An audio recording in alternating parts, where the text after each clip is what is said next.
100 કરોડની જમીન બારોબાર વેચવાનું કારસ્તાન। ભૂમાફિયાએ 40માંથી 14 વીઘાનો સોદો કર્યો। જમીન માલિકના હમશકલને સબ રજિસ્ટ્રાર સામે લઈ ગયા અને ભાંડો ફૂટ્યો। સુરત શહેરના ભેસાણ વિસ્તારમાં રહેતી એક વૃદ્ધ પારસી વ્યક્તિની કરોડો રૂપિયાની 40 વીઘા જમીન ભૂમાફિયાઓએ કબજે કરીને વેચી નાખવાનો હોવાનો પર્દાફાશ થયો છે।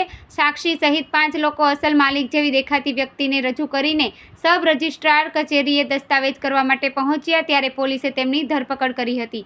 પોલીસના જણાવ્યા પ્રમાણે 40 વીઘા જમીનથી માર્કેટ વેલ્યુ 90 થી 100 કરોડ રૂપિયા જેવી થાય છે। એમાંથી 14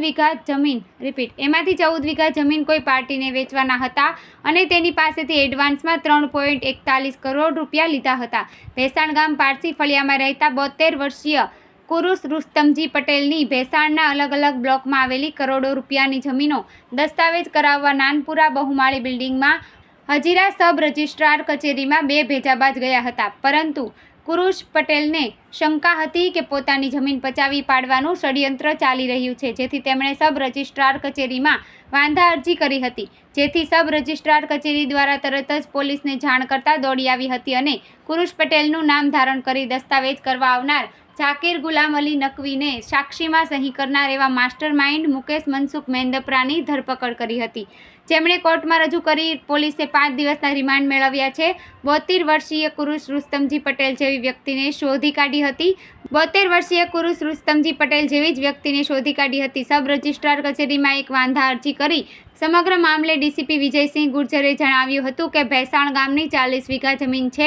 વૃદ્ધ પારસીની આ જમીન છે। તેમણે સબ રજિસ્ટ્રાર કચેરીમાં એક વાંધા અરજી કરી હતી। બેંક એકાઉન્ટ ખોલવામાં અને પૈસા ટ્રાન્સફર કરવામાં કોઈ અન્ય વ્યક્તિની ભૂમિકા છે કે નહીં એ અંગેની તપાસ કરવામાં આવશે।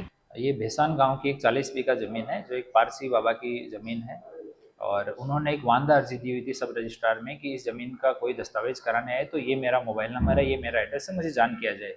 तो सब रजिस्ट्रार के पास जब उस ज़मीन का दस्तावेज कराने के लिए पहुंचा तो उसने वांदा अर्जी को देखा और सब रजिस्ट्रार ने एक्टिवली उनको फ़ोन किया तब पता लगा कि ये जो दस्तावेज करवाने के लिए आए हैं ये वो लोग नहीं हैं जिनकी वास्तव में वो ज़मीन है। तो उन्होंने पुलिस को जान किया तो वहाँ पे उस समय एक आदमी जो ज़मीन के मूल मालिक के बिहाफ पे ज़मीन का दस्तावेज करवाने आया था उसका नाम जाकिर हुसैन है और ये वेरावल गिर सोमनाथ का रहने वाला है, वो मौके पे पकड़ा गया।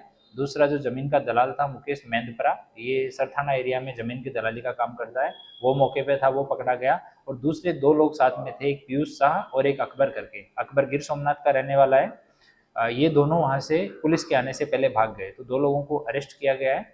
और पूछताछ में सामने आया कि इन लोगों ने कई दिन से मार्च अप्रैल से ये लोग उस ज़मीन को देख रहे थे कि किस तरह से इसका दस्तावेज करवाया जाए। पहले उन्होंने फेक डॉक्यूमेंट बनाए, पहले उन्होंने आदमी ढूंढा कि जो ज़मीन का मूल मालिक है उसमें मिलती जुलती शक्ल का कोई आदमी चाहिए। तो प्रारंभिक पूछताछ में सामने आया कि अकबर ने इसमें मदद किया कि ये आदमी एक वेरावल में है जिसकी शक्ल उससे थोड़ी मिलती है।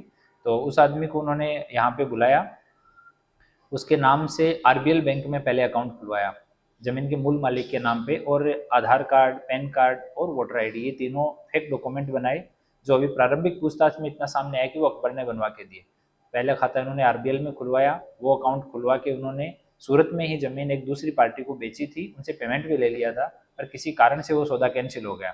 तो बाद में वो पैसा इन लोगों ने वापस कर दिया और अभी एक दूसरी पार्टी के साथ बात की और दूसरा अकाउंट खुलवाया उसके लिए एक्सिस बैंक में। तो 2 बैंकों में फोर्ज डॉक्यूमेंट के आधार पे उन्होंने अकाउंट खुलवाया और अभी करीब 3 करोड़ से ज़्यादा का अमाउंट, 3 करोड़ 41 लाख रुपए के आसपास वो पार्टी से उन्होंने अपने अकाउंट में रिसीव भी कर लिया। उसके बाद वो दस्तावेज 14 बीघा ज़मीन का अभी दस्तावेज कराने जा रहे थे, तो सब रजिस्ट्रार के यहाँ पहुँचे तो सब रजिस्ट्रार की तत्परता से ये मामला पुलिस के पास पहुँचा और अभी इसमें इन्वेस्टिगेशन चल रहा है।